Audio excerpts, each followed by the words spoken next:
The Adventures of Sherlock Holmes by Sir Arthur Conan Doyle. Read by Douglas Wilmer. A Scandal in Bohemia.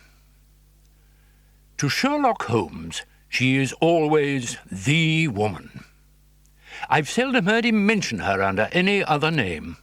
In his eyes, she eclipses and predominates the whole of her sex. It was not that he felt any emotion akin to love for Irene Adler. Oh, all emotions, and that one in particular, were abhorrent to his cold, precise, but admirably balanced mind. He was, I take it, the most perfect reasoning and observing machine that the world has seen. But as a lover, he would have placed himself in a false position. He never spoke of the softer passions, save with a jibe and a sneer. They were admirable things for the observer, but for the trained reasoner to admit such intrusions into his own delicate and finely adjusted temperament was to introduce a distracting factor which might throw a doubt upon all his mental results.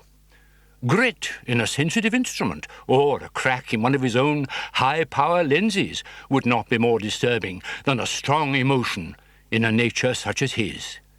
And yet there was but one woman to him, and that woman was the late Irene Adler, of dubious and questionable memory. I'd seen little of Holmes lately. My marriage had, as he foretold, drifted us away from each other.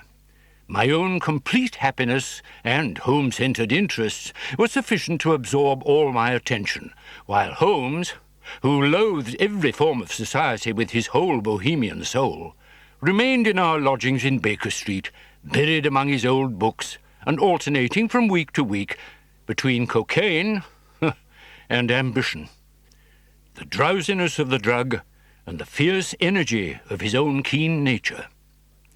He was still, as ever, deeply attracted by the study of crime, and occupied his immense faculties and extraordinary powers of observation in following out those clues and clearing up those mysteries which had been abandoned as hopeless by the official police.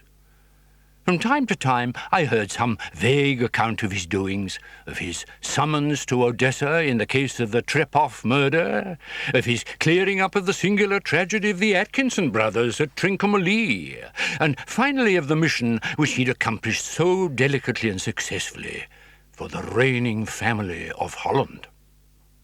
One night, it was on the 20th of March, 1888, I was returning home from a journey to a patient, for I'd now returned to civil practice, when my way led me through Baker Street. As I passed the well-remembered door, I was seized with a keen desire to see Holmes again, and to know how he was employing his extraordinary powers. His rooms were brilliantly lit, and even as I looked up, I saw his tall, spare figure pass twice in a dark silhouette against the blind. He was pacing the room swiftly, with his head sunk upon his chest and his hands clasped behind him.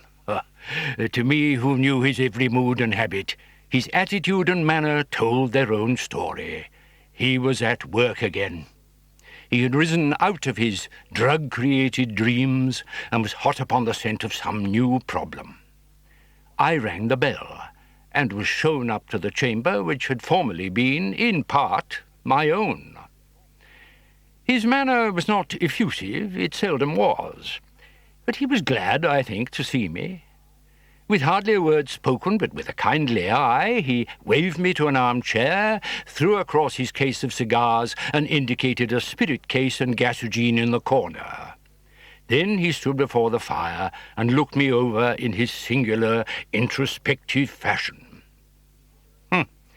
"Wedlock suits you," he remarked. "I think, Watson, that you've put on 7.5 pounds since I saw you." "7," I answered. "Indeed? I should have thought a little more. Just a trifle more, I fancy, Watson. And in practice again, I observe." "Oh, how do you know?" "I see it. I deduce it. How do I know that you've been getting yourself very wet lately, and that you have a most clumsy and careless servant girl?" "My dear Holmes," said I, "this is too much. You would certainly have been burnt if you'd lived a few centuries ago. It's true that I had a country walk on Thursday and came home in a dreadful mess, but as I've changed my clothes, I can't imagine how you deduce it. As to Mary Jane, well, she's incorrigible, and my wife has given her notice, but there again, I fail to see how you work it out." He chuckled to himself and rubbed his long, nervous hands together. It's simplicity itself. My eyes tell me that on the inside of your left shoe, just where the firelight strikes it, the leather is scored by 6 almost parallel cuts. Obviously, they've been caused by someone who has very carelessly scraped round the edges of the sole in order to remove crusted mud from it. Hence, you see, my double deduction that you'd been out in vile weather and that you had a particularly malignant boot-slitting specimen of the London slavey. As to your practice, if a gentleman walks into my rooms smelling of iodoform with a black mark of nitrate of silver upon his right forefinger and a bulge on the side of his top hat to show where he secreted his stethoscope, I must be dull indeed if I do not pronounce him to be an active member of the medical profession.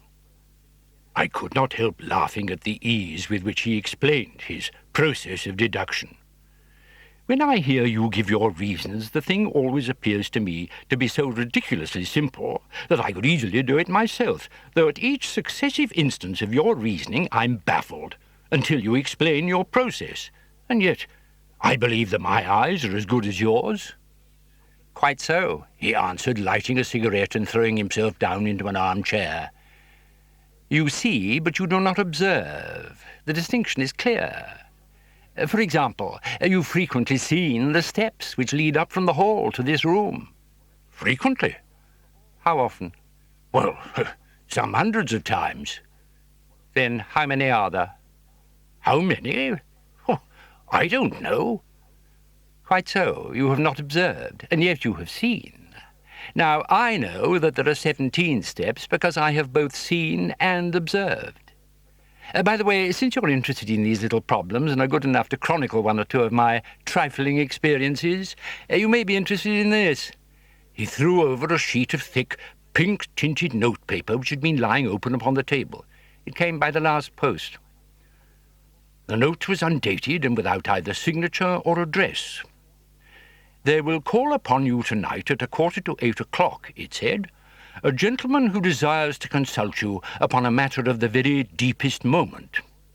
Your recent services to one of the royal houses of Europe have shown that you are one who may be safely trusted with matters which are of an importance which can hardly be exaggerated. This account of you we have from all quarters received. Be in your chamber then at that hour, and do not take it amiss if your visitor wear a mask." "This is indeed a mystery," I remarked. "What do you imagine it means?" "I have no data yet. It's a capital mistake to theorize before one has data. Insensibly, one begins to twist facts to suit theories, instead of theories to suit facts. But the note itself, what do you deduce from it?"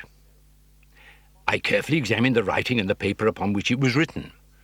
"Well, the man who wrote it was presumably well-to-do," I remarked, endeavouring to imitate my companion's processes. "Such paper could not be bought under, £0.50 a packet. It is peculiarly strong and stiff." "Ah, peculiar.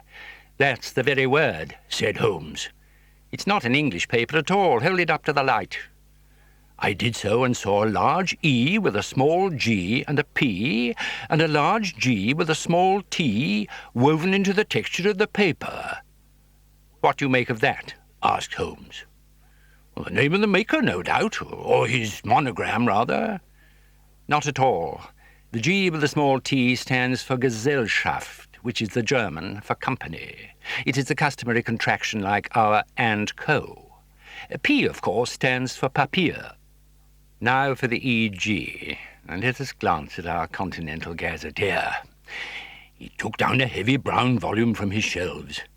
Eglonitz, here we are, Egria. It is a German-speaking country in Bohemia, not far from Carlsbad. Ha, ha, ha. What do you make of that, my boy? His eyes sparkled and he sent up a great blue triumphant cloud from his cigarette. "The paper was made in Bohemia," I said. "Precisely, and the man who wrote the note is a German. Do you note the peculiar construction of the sentence, 'This account of you we have from all quarters received'? A Frenchman or a Russian could not have written that. It's the German who is so uncourteous to his verbs. It only remains, therefore, to discover what is wanted by this German who writes upon Bohemian paper and prefers wearing a mask to showing his face. Ah, and here he comes, if I'm not mistaken, to resolve all our doubts." As he spoke, there was the sharp sound of horses' hoofs and grating wheels against the curb, followed by a sharp pull at the bell. "Oh, I think I'd better go, Holmes." "Not a bit, Doctor. Stay where you are. I'm lost without my Boswell. This promises to be interesting. It'd be a pity to miss it." "Oh, but your client, never mind him." "I may want your help. Now, here he comes. Sit down in that armchair, Doctor, and give us your best attention." A slow and heavy step which had been heard upon the stairs and in the passage paused immediately outside the door. Then there was a loud and authoritative tap. "Come in," said Holmes. A man entered who could hardly have been less than 6 feet 6 inches in height. His dress was rich, with a richness which would in England be looked upon as akin to bad taste. Heavy bands of astrakhan were slashed across the fronts of his double-breasted coat, while the deep blue cloak which was thrown over his shoulders was lined with flame-coloured silk. Boots which extended halfway up his calves were trimmed at the tops with a rich brown fur, and they completed the impression of barbaric opulence which was suggested by his whole appearance. He carried a broad-brimmed hat in his hand, while he wore, across the upper part of his face, extending down past the cheekbones, a black visored mask. From the lower part of the face he appeared to be a man of strong character, with a thick hanging lip and a long straight chin, suggestive of resolution pushed to the length of obstinacy. "You had my note?" he asked. "I told you that I would call." He looked from one to the other of us, as if uncertain which to address. "Pray take a seat," said Holmes. "This is my friend and colleague, Dr. Watson, who is occasionally good enough to help me in my cases. Whom have I the honour to address?" "You may address me as the Count von Kram. I understand that this gentleman, your friend, is a man of honour and discretion, whom I may trust with a matter of the most extreme importance. If not, I should much prefer to communicate with you alone." I rose to go, but Holmes caught me by the wrist and pushed me back into my chair. "You may say before this gentleman anything which you may say to me." The Count shrugged his broad shoulders. "Then I must begin," said he, "by binding you both to absolute secrecy. It is not too much to say that it is a matter of such weight that it may have an influence upon European history." "I promise." "And I." "You will excuse this mask," continued our strange visitor. "The august person who employs me wishes his agent to be unknown to you, and I may confess at once that the title by which I have just called myself is not exactly my own." "I was aware of it," said Holmes dryly. "The circumstances are of great delicacy.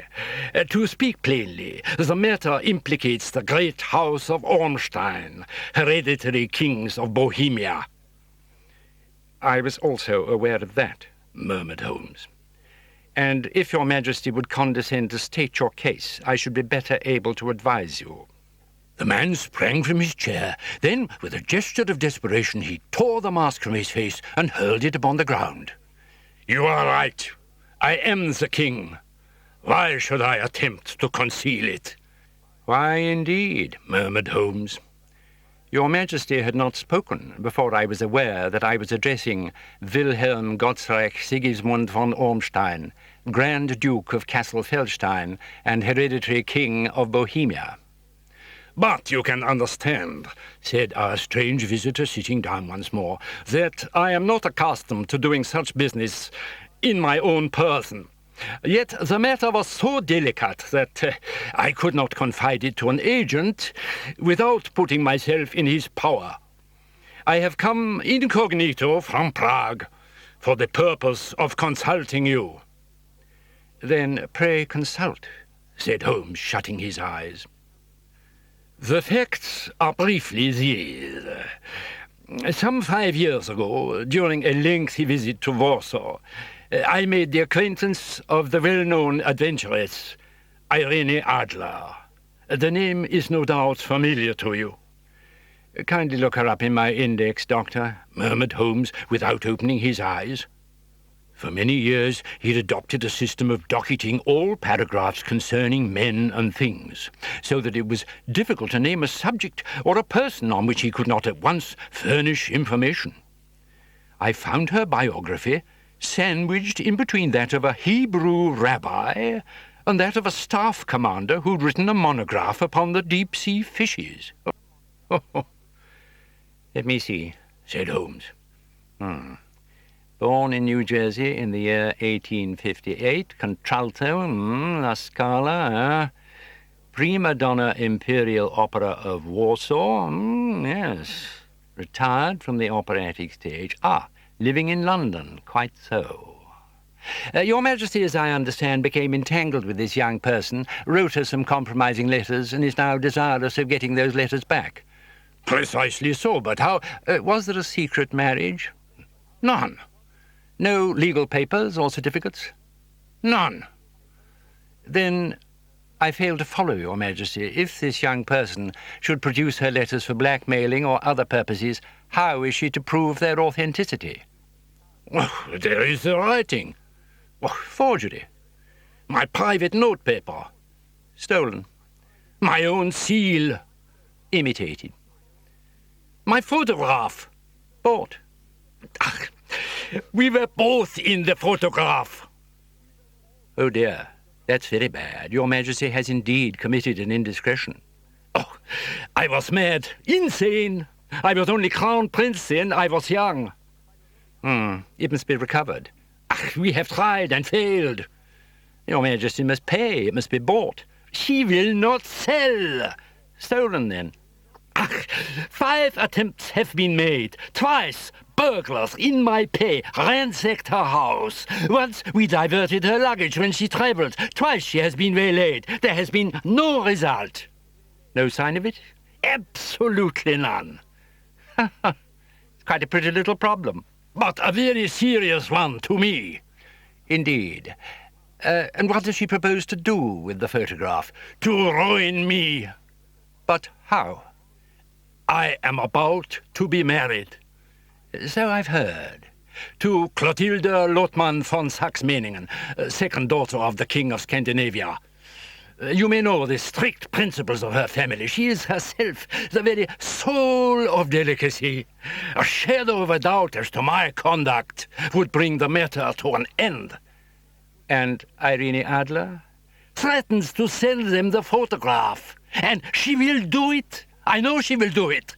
You do not know her, but she has a soul of steel. She has the face of the most beautiful of women, but the mind of the most resolute of men. Rather than I should marry another woman, there are no lengths to which she would not go. None." "You're sure that she's not sent it yet?" "I am sure." "And why?" "Because she has said that she would send it on the day when the betrothal was publicly proclaimed. That will be next Monday." "Oh, then we've 3 days yet," said Holmes. "Your Majesty will of course stay in London for the time being?" "Certainly. You will find me at the Langham, under the name of the Count von Kram." I shall drop you a line to let you know how we progress." "And as to money, you have carte blanche." "Absolutely."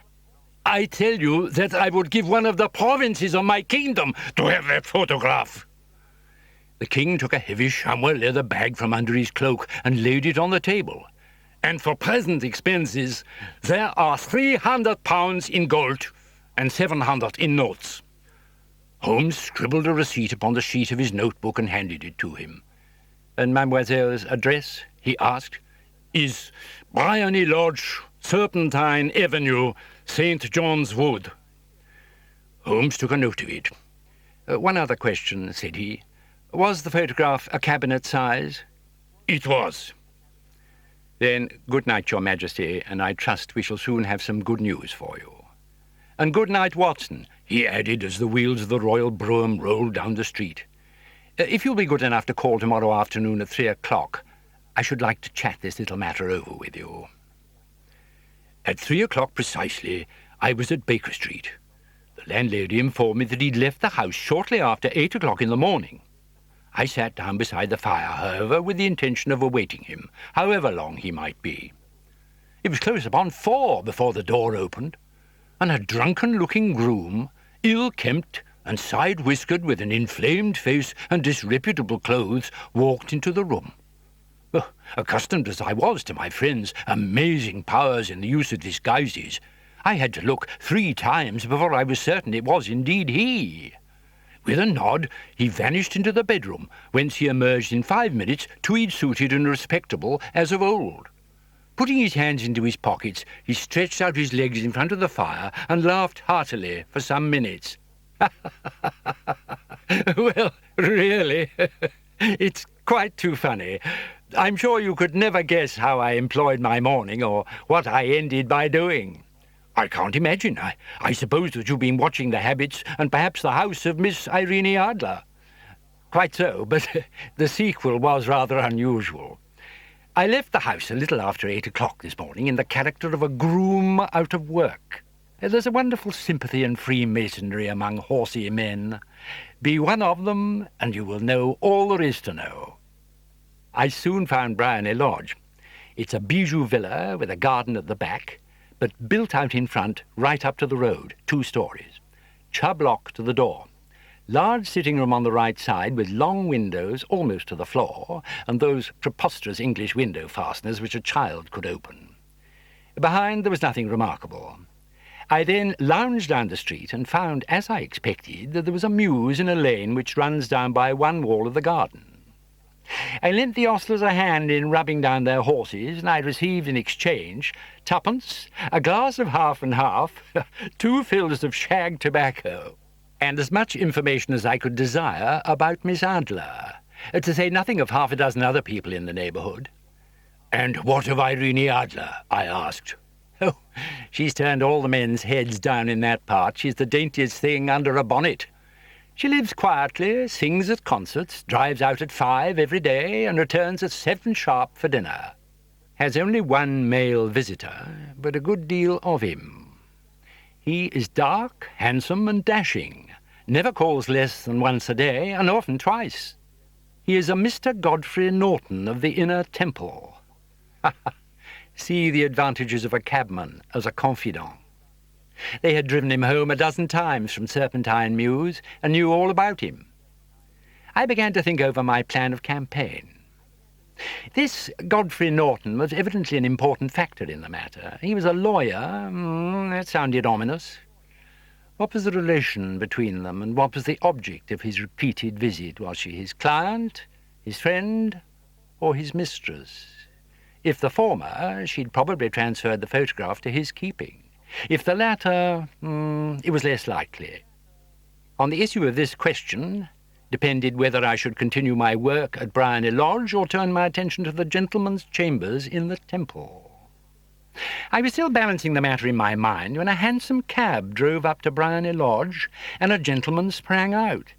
He was a remarkably handsome man, dark, aquiline, and moustached, evidently the man of whom I had heard. He appeared to be in a great hurry, shouted to the cabman to wait, and brushed past the maid who opened the door with the air of a man who was thoroughly at home. He was in the house about half an hour. Presently he emerged, looking even more flooded than before. As he stepped up to the cab, he pulled a gold watch from his pocket and looked at it earnestly. "Drive like the devil," he shouted, "to the Church of St. Monica in the Edgware Road. Half a guinea if you do it in 20 minutes. Away they went, and I was just wondering whether I should not do well to follow them when up the lane came a neat little landau. It hadn't pulled up before she shot out of the hall door and into it. I only caught a glimpse of her at that moment, but she was a lovely woman, with a face that a man might die for. "The Church of St. Monica, John," she cried, "and half a sovereign if you reach it in 20 minutes. I was just balancing whether I should run for it or whether I should perch behind her landau when a cab came through the street. The driver looked twice at such a shabby fare, but I jumped in before he could object. 'The Church of St. Monica,' said I, "and half a sovereign if you reach it in 20 minutes. It was 25 minutes to 12, and of course it was clear enough what was in the wind. My cabby drove fast, but the cab and the landau with their steaming horses were in front of the door when I arrived. I paid the man and hurried into the church. There was not a soul there save the two whom I'd followed, and a surpliced clergyman who seemed to be expostulating with them.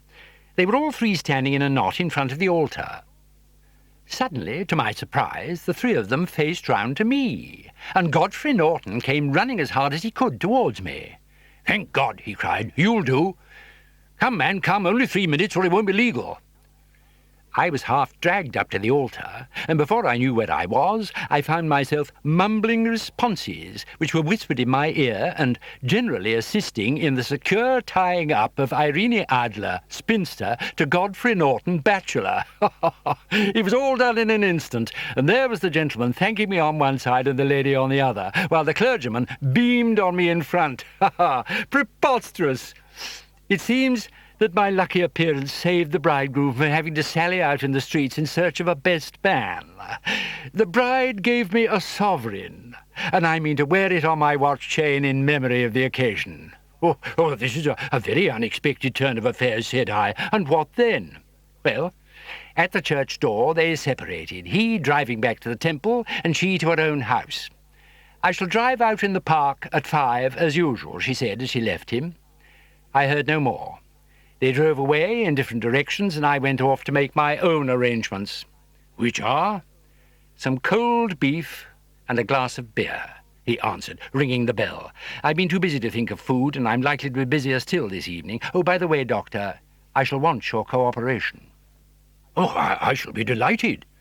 'You don't mind breaking the law?' 'Oh, not in the least.' 'Nor running a chance of arrest?' 'Not in a good cause.'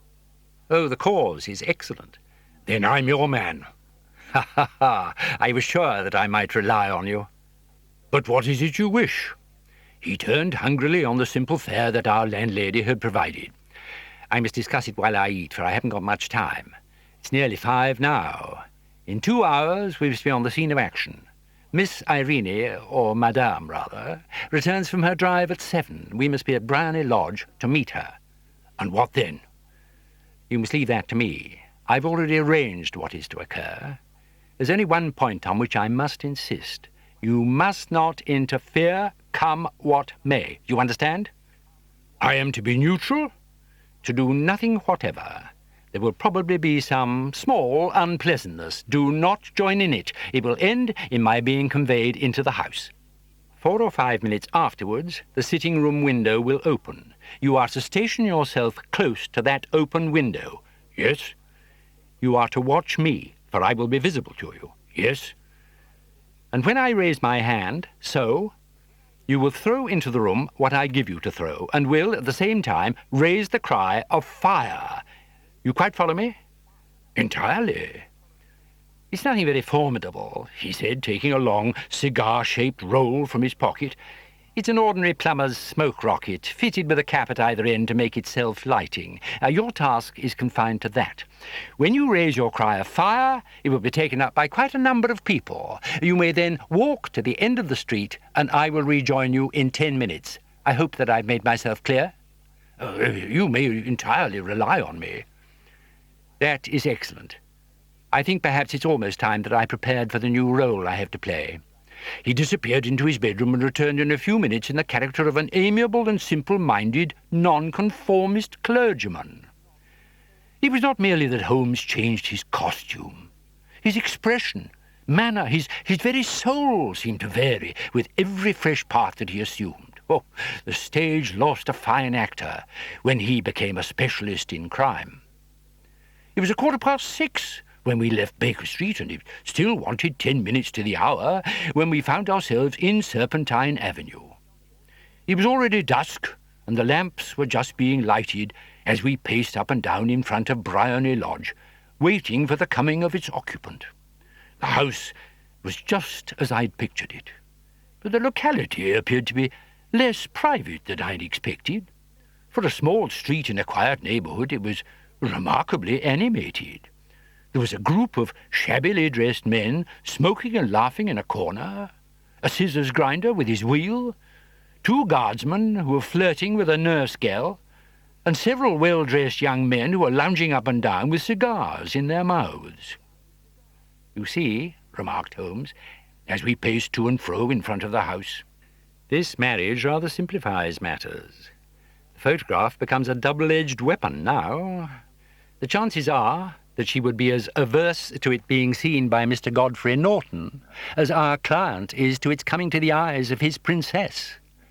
Now the question is, where are we to find the photograph?" "Where indeed?" "It is of cabinet size, so we may take it that she does not carry it about with her." "Where then?" "Her banker or her lawyer. Why should she hand it over to anyone? She'd resolved to use it within a few days. It must be where she can lay her hands upon it. It must be in her own house." "But it's twice been burgled." "Oh, they didn't know how to look." "But how will you look?" "I will not look." "What then?" "I will get her to show me." "But she will refuse." "She will not be able to. Ah, I hear the rumble of wheels. It's her carriage. Now, carry out my orders to the letter."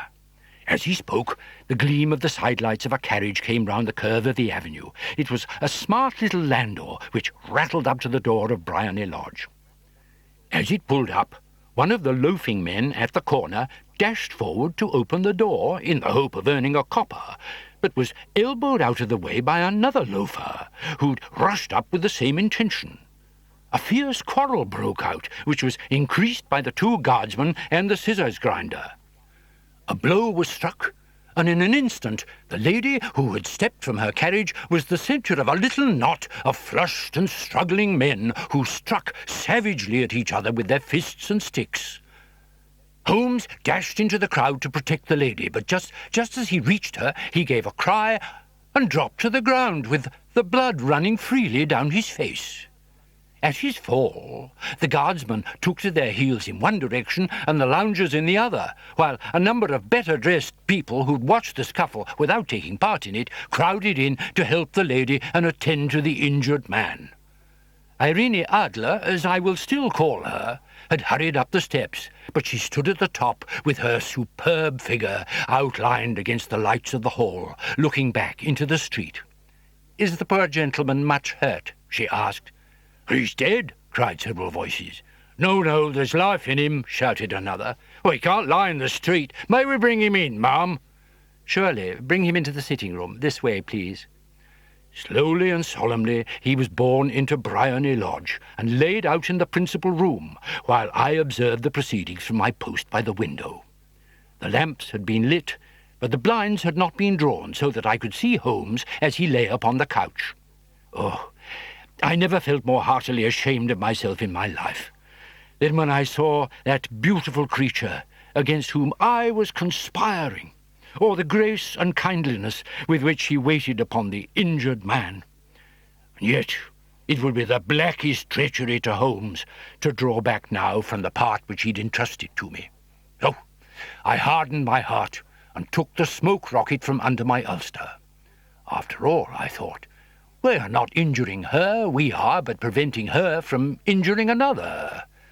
Holmes had sat up on the couch, and I saw him motion like a man who's in want of air. A maid rushed across and threw open the window. At the same instant, I saw him raise his hand, and at the signal I tossed my rocket into the room with a cry of "Fire!" The word was no sooner out of my mouth than the whole crowd of spectators joined in a general shriek of fire. Thick clouds of smoke curled into the room and out at the open window. Slipping through the shouting crowd, I made my way to the corner of the street, and in 10 minutes was rejoiced to find my friend's arm in mine. We walked swiftly and in silence for some few minutes until we turned down one of the quiet streets which lead towards the Edgware Road. You did it very nicely, Doctor. Nothing could have been better. It's all right. You have the photograph? I know where it is. Oh, how did you find out? She showed me, as I told you she would. Oh, I'm still in the dark. The matter was perfectly simple. You, of course, saw that everyone in the street was an accomplice. They were all engaged for the evening. Well, I guessed as much. Then, when the row broke out, I had a little moist red paint in the palm of my hand. I rushed forward, fell down, clapped my hand to my face, and became a piteous spectacle. It's an old trick. That also I could fathom. Then they carried me in. She was bound to have me in. What else could she do? They laid me on a couch. I motioned for air. They were compelled to open the window, and you had your chance. How did that help you?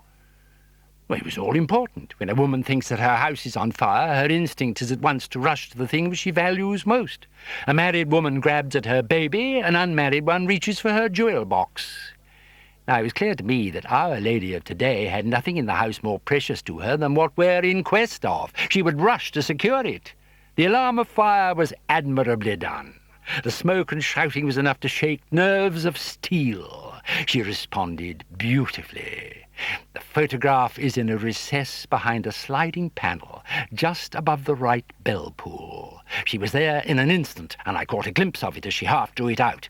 When I cried out that it was a false alarm, she replaced it, rushed from the room, and I've not seen her since. And now? I asked. Our quest is practically finished. I shall call with the king tomorrow, and with you if you care to come with us. We will be shown into the sitting-room to wait for the lady, but it is probable that when she comes, she may find neither us nor the photograph. It might be a satisfaction to His Majesty to regain it with his own hands. And when will you call? At 8 in the morning. She will not be up, so that we shall have a clear field. I must wire the king without delay. We had reached Baker Street and had stopped at the door. He was searching his pockets for the key when someone passing said, "Good night, Mr. Sherlock Holmes." There were several people on the pavement at the time, but the greeting appeared to come from a slim youth in an ulster who'd hurried by. "I've heard that voice before," said Holmes, staring down the dimly lit street. "Now, I wonder who the deuce that could have been."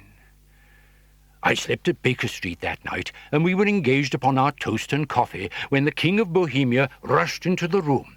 "You have really got it," he cried, grasping Sherlock Holmes by either shoulder and looking eagerly into his face. "Not yet." "But you have hopes." "I have hopes." "Then come, I am all impatience to be gone. My brougham is waiting." We descended and started off once more for Briony Lodge. "Oh, Irene Adler is married," remarked Holmes. "Married? When?" "Yesterday." "But to whom?" "To an English lawyer named Norton." "But she could not love him." "I am in hopes that she does." "And why in hopes?" "Because it would spare your Majesty all fear of future annoyance. If the lady loves her husband, she does not love your Majesty. And if she does not love your Majesty, there is no reason why she should interfere with your Majesty's plan." "Ah, it is true. And yet, oh, well, I wish she had been of my own station. What a queen she would have made." He relapsed into a moody silence which was not broken until we drew up in Serpentine Avenue. The door of Briony Lodge was open, and an elderly woman stood upon the steps. She watched us with a sardonic eye as we stepped from the brougham. "Mr. Sherlock Holmes, I believe," said she. "I am Mr. Holmes," answered my companion, looking at her with a questioning and rather startled gaze. "Indeed, my mistress told me that you were likely to call. She left this morning with her husband by the 5:15 train from Charing Cross for the Continent." "What?" Sherlock Holmes staggered back, white with chagrin and surprise. "Do you mean she's left England?" "Never to return." "Ah, the photograph and the papers!" cried the king hoarsely. "All is lost." "We shall see." He pushed past the servant and rushed into the drawing-room, followed by the king and myself. The furniture was scattered about in every direction, with dismantled shelves and open drawers, as if the lady had hurriedly ransacked them before her flight. Holmes rushed at the bell-pull, tore back a small sliding shutter, and, plunging in his hand, pulled out a photograph and a letter. The photograph was of Irene Adler herself in evening dress. The letter was superscribed to Sherlock Holmes, Esquire, to be left till called for. My friend tore it open, and we all three read it together. It was dated at midnight of the preceding night, and ran in this way. My dear Mr. Sherlock Holmes, you really did it very well. You took me in completely. Until after the alarm of fire, I had not a suspicion. But then, when I found how I had betrayed myself, I began to think. I had been warned against you months ago. I had been told that if the king employed an agent, it would certainly be you. And yet, with all this, you made me reveal what you wanted to know. Even after I became suspicious, I found it hard to think evil of such a dear, kind old clergyman. But you know, I have been trained as an actress myself. Male costume is nothing new to me. I often take advantage of the freedom which it gives. I sent John the coachman to watch you, ran upstairs, got into my walking clothes, as I call them, and came down just as you departed. Well, I followed you to your door, and so made sure that I really was an object of interest to the celebrated Mr. Sherlock Holmes. Then I rather imprudently wished you good night and started for the temple to see my husband. We both thought the best resource was flight when pursued by so formidable an antagonist, so you will find the nest empty when you call tomorrow. As to the photograph, your client may rest in peace. I love and am loved by a better man than he. The king may do what he will without hindrance from one whom he has cruelly wronged. I keep it, only to safeguard myself and to preserve a weapon which will always secure me from any steps which he may take in the future. I leave a photograph which he might care to possess, and I remain, dear Mr. Sherlock Holmes, yours very truly, Irene Norton, née Adler. Ho, ho, ho! What a woman! Ho, ho! What a woman! Cried the King of Bohemia, when we'd all three read this epistle. Did I not tell you how quick and resolute she was? Oh, would she not have made an admirable queen? Is it not a pity she was not on my level? From what I have seen of the lady, she seems indeed to be on a very different level to your Majesty, said Holmes coldly. I'm sorry that I've not been able to bring your Majesty's business to a more successful conclusion. On the contrary, my dear sir, nothing could be more successful. I know that her word is inviolate. The photograph is now as safe as if it was in the fire. I'm glad to hear your Majesty say so. I am immensely indebted to you. Pray, tell me in what way I can reward you. This ring... He slipped an emerald snake ring from his finger and held it out upon the palm of his hand. Your Majesty has something which I should value even more highly, said Holmes. You have but to name it. This photograph. The king stared at him in amazement. Irene's photograph? He cried. Certainly, if you wish it. I thank your Majesty. Then there is no more to be done in the matter. I have the honour to wish you a very good morning. He bowed, and turning away without observing the hand which the king stretched out to him, he set off in my company for his chambers. And that was how a great scandal threatened to affect the kingdom of Bohemia, and how the best plans of Mr. Sherlock Holmes were beaten by a woman's wit. He used to make merry over the cleverness of women, and I've not heard him do it of late. And when he speaks of Irene Adler, or when he refers to her photograph, it is always under the honourable title of the woman.